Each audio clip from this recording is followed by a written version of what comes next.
When I was a teenager in my secondary school, they made us do this career personality test. I wasn't very sure of anything, but I was sure that I didn't want to do anything else but be a doctor. And then the test showed that I was going to be best at business, consulting, or teaching. And I said, God forbid. Fast forward 1 million years later, I'm doing exactly what the test said I should do.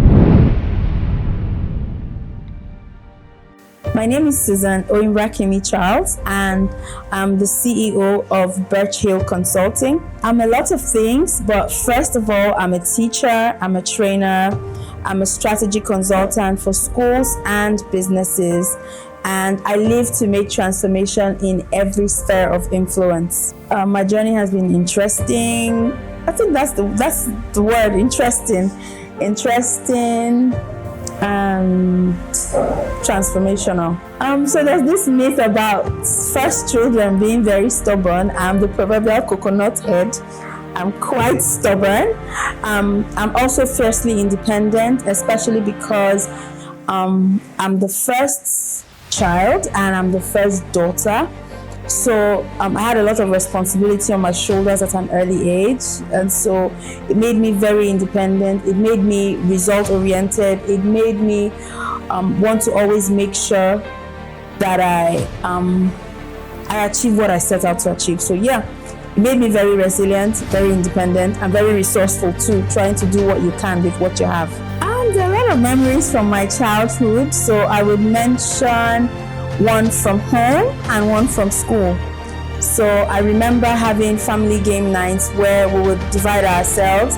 Some people will be team mom, some people will be team dad, and at the end of the day, whoever wins, we get to dance, and sometimes we get sprayed money. So that was like the highlights of my childhood. And then when I was a teenager in my secondary school, they made us do this career personality test.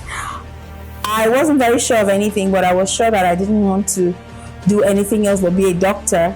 And then the test showed that I was going to be best at business, consulting, or teaching. And I said, God forbid. Fast forward 1 million years later, and I'm doing exactly what the test said I should do. So that's one experience that really stayed with me, because I remember how much I tried to fight it and how stubborn I was about it. But here we are today. Okay, so singing for me it comes naturally. It's something I just love. I love to sing when I'm cooking. I love to sing when I'm working. And painting and crafting is something that really calms me down, but I haven't done that in years. I used to have a home studio where I would craft and paint and, have my collages done and all of that, but I haven't done that in many years, I must confess. So it's been about maybe 6 years since I painted and crafted last. But it's something that I'm definitely going to take up again this year. Cooking is getting a lot of ingredients to make something delicious, right? Mm-hmm. So one of the things that helps me to do with my work is to understand that there is no one-size-fits-all solution. So sometimes, even though you have a recipe, sometimes you might want to tweak it to suit certain palates and all of that. So just like you have to suit certain palates, like sometimes you have to make sure the food is not too spicy for the people you are cooking for, or someone who likes something very spicy, even though you have the same recipe. So also with consulting, I understand that even though there are certain ingredients that make a successful consulting brief, you cannot have a one-size-fits-all solution for your clients. And so we have to understand the needs of each client and make sure that is what puts our strategy in place to ensure that they succeed. Like I said, I was very sure I didn't want to be a teacher. So once I was done with secondary school, I was hoping to get into university. And while I was waiting, in those days you write JAMB several times, so while I was waiting to get admission, I became like the lesson teacher at home for all my siblings. And then I got admission into school. I applied to study business administration or economics. And then I got admitted for business management education. That was the first time I'd ever heard of that course. But when you sat at home for a few years, even if they give you the weirdest course, you just jump at it so you can get out of the house, right? So I got to school and I told myself, okay, once I'm done with school, I can do other things. So as soon as I finished school, I got the job as a secretary to the directors of that engineering firm. So I felt like my exciting career had started. And for my NYC posting, I kept getting posted to other places that I didn't want to go. Eventually, I got posted to Enugu, and then I redeployed to River State. And of course, at that time, teaching was the only thing available for youth corps members. So once I was done teaching, it was just my happy place, right? So once I was done with my youth corps, I started to look for jobs and I couldn't find anything. And somehow, the easiest thing for me to get was teaching, right? So I said to myself, okay, let me just start teaching until I can get something else. And I got into the classroom and I never got out. So here I am today.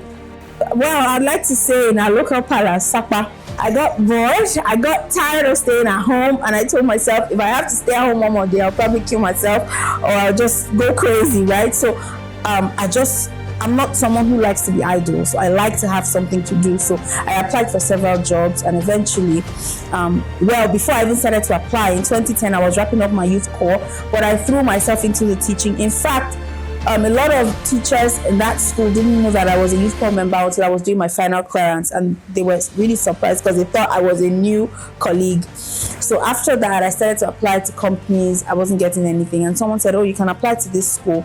I got called to that school. I did the interview. I passed. I got employed. And I found out that I loved it. I absolutely loved it. It was my happy place, right? So even when we're on holiday, I'm thinking about all the fun things I can go back with to make my children excited. So that's how I found my way back into the classroom. I was teaching, minding my business. I was not looking to get a job. The school I was working at that time, I was quite comfortable there. I was getting paid well. And somehow I used to just share the things I had learned and how I was putting them into practice with a few friends. And someone said to me one day that I like the way you talk about teaching, like you are really excited about it, you really love it. I would like you to speak to teachers in my mom's school in our hometown. And I said, oh, I wouldn't mind. And so I went and I had 4 days with the teachers in that school. And it was such an exciting journey for me and for them. And then after the 4 days, I got paid. I got a very hefty envelope that was almost double my salary at the time. And I thought to myself, this is 4 days. And I've earned more than I have earned I usually would earn in 1 month, right? So I was excited about that. But I gave my best to my job, and I found out that the more I learned, the more I started getting such calls to come train. My boss was extremely, extremely supportive, and so she would tell me go. She would even introduce me to other school owners that, oh, our head of academics can train your staff and whatnot. So I started to do that. But after a while, my personal philosophy for teaching in the classroom at the time was that I wanted to change the world one child at a time. So I used to measure my success metrics by ensuring that even if I have 20 children and 19 of them are winning, like Jesus, I would go after that one to ensure that I have 100% success rate. So that was my goal. And someone pointed out to me one day that this is what drives you in the classroom. But if you teach a room full of 10 teachers, you are reaching more children by teaching teachers. And so I started to teach teachers, and then I got a consulting brief for a school even when I was still working. After a while, it became really difficult to manage the work end and the business end of things. So after a few years, I told my boss that I would like to focus fully on my consulting job, especially because I now had consulting clients calling me from out of state. So I was doing a lot of traveling at the time. And so I left my job. Of course, I left properly. I put in the proper notice time, actually more than the proper notice time. And I even put in a few extra months for support after I left. And I started working with some schools in Bayelsa and then in Port Harcourt. And somehow I found that I couldn't do it alone. So I started to engage other consultants to share the dream, because the name Birch Hill The birch tree signifies transformational change. It signifies putting light in places where there was no light. And then a hill indicates that it is not one tree. When you say Birch Hill, it means that there are several birch trees on that hill. So I knew from the start that it wasn't a business, it wasn't a solo business, something that was built for me. It was just maybe started by me, but we were going to have a lot of people who were bringing transformational change. Yeah. So that was how Birch Hill started in a nutshell. And then down the line, we've grown and we've evolved a lot. You know how you think one accomplishment is so humbling and then something else happens. So for me, I think our milestone moment for Birch Hill Consulting with our teacher training arm of the business, because now we've expanded. We're not just teacher trainers, we are strategy consultants for businesses. We are also strategy consultants for schools, right? So for us, one of the milestone moments for teachers was actually gifting a teacher a plot of land, especially because the teacher was from an underserved community. So it wasn't like a mainstream or a high-paying job. It was his first time coming for our annual teacher conference, and he just had his one raffle ticket that came. He didn't have any extra money to even buy extra raffle tickets, and somehow his ticket was picked, and it was such a glorious moment. Another milestone moment for me that comes close to that would be last year at our annual teacher and school leader conference. We were able to gift 8 teachers and school leaders with brand new smartphones as our technology integration project. We wanted to expose more teachers to the beauty that technology can bring into their work, to reduce administrative overload, and to also, make them work smarter, right? So we had 8 smartphones that we gave out to teachers and school leaders. And in recent times, the thing that has really meant a lot to me was hosting a business vision board. So we used to host vision board parties every year, and it was mostly for school teachers and leaders. And this year we decided to hold it strictly for business people. It was so amazing, talking growth, talking numbers, talking strategies with people who are passionate, as passionate as we are about building their businesses and making sure that they succeed. So we had that business vision board, and the kind of conversations that came out of it, the kind of testimonials that came out of it, the kind of change and growth that came out of it for us has been very humbling. So it's been a journey of innovation. It's been a journey of excellence, but most importantly, it's been a journey of results and impact, and we're very grateful for that. So right off the top of my head, the greatest one, or the one that has made the most impact to date, is our Teacher and Loving It Professional Development Weekend. We have run that successfully for 8 years now. This year will be the 9th edition. The goal was really to have teachers, school leaders, and school owners in a room where we're having discussions that are centered around excellence and professionalism, creativity and innovation, and teacher and school productivity. It has now evolved into what teachers call the Teachers Christmas, because we have 2 days of learning and networking, and then we have 1 day where we party and enjoy ourselves and celebrate ourselves like the superstars that we are. So for me, that initiative has impacted close to 4,000 teachers in the time that we've been running it. And it's very humbling for me sometimes to go to places I've never been, and someone runs up to me and says, "Oh, I've met you before at a Teacher and Loving It conference, and it really changed my life." So that is one conference, or that's one initiative that has really, really made the most impact, and we're grateful for it.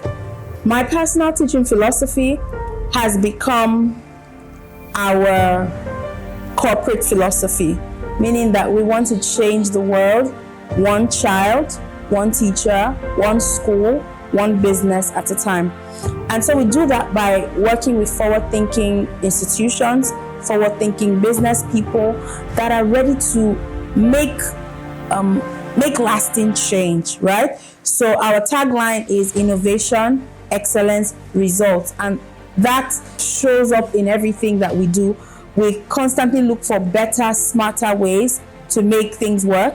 we are intentional about serving our clients the very best way that we can to ensure that the work we do creates lasting change, lasting impact, and lasting results. For me, I am very passionate about seeing women rise, seeing women take their place in society. I believe personally that even though marriage is a beautiful thing and having children, being a mother is a fantastic thing too, I believe that God created us to be more than just mothers and wives. I believe that we bring this uniqueness to the table, to the workplace, to every sector, and it's important for women's voices to be heard. So for me, I am intentional about supporting women in any way that I can to ensure that their voices are heard, to ensure that they are giving excellence and innovation every time, and to make sure that women are giving in their quota to creating lasting impact and bringing about national improvement. I remember working in a school and meeting this teacher that was incredibly passionate about what she was doing, but she didn't know how to move from where she was, and so she joined our teacher mentoring program at the time. And with what she learned, she was able to grow in that system until she got a job in another school as a school leader where she was the head of section. And it was really exciting because I was told that she was the best at the interview, like hands down. She beat everyone else that went in for that interview.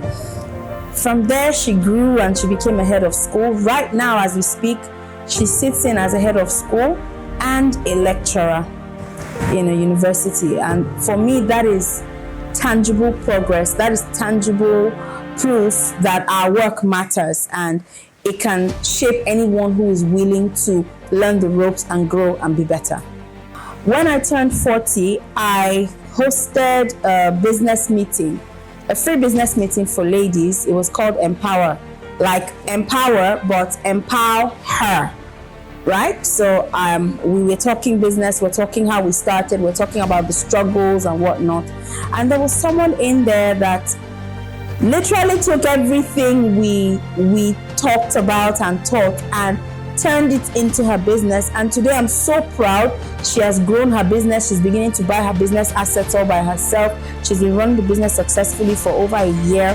And I'm just excited about what the future holds for her because I can see the drive to be better. I can see the drive to learn and to keep pushing. So for me, those would be my two moments. So the biggest challenge for me was not having a mentor when I started because there were several things I didn't know to do. And I had to learn, of course, from experience. There were several things I also needed to learn, but I never really found anyone who I felt safe enough to talk to and who would listen without an ulterior motive and will not take my ideas and run away with them and all of that. So it was quite difficult for me at the beginning to find someone that I could talk to that could also hold me accountable.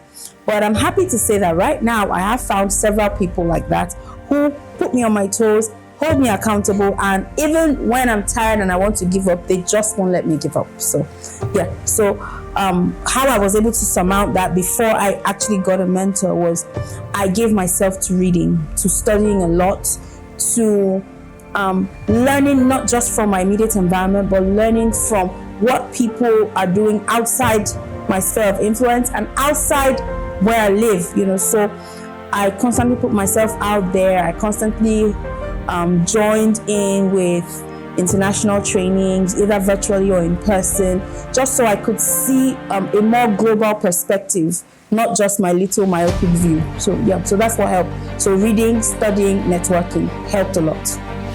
What inspires me to keep going is I want to know that beyond my family, I've been able to impact lives. I've been able to make a difference in my community. I've been able to make a difference in my society. And at the end of my time, I would like to hear well done, to say, well done. So that's what pushes me every day, to make Jesus famous. I'm proud of me. Dear woman, the world is waiting for your manifestation. Dare to act on those crazy dreams because they are possible. Start small, start messy, and dare to act on it. Audacity is the price for entry. Keep moving, keep pushing, you will win.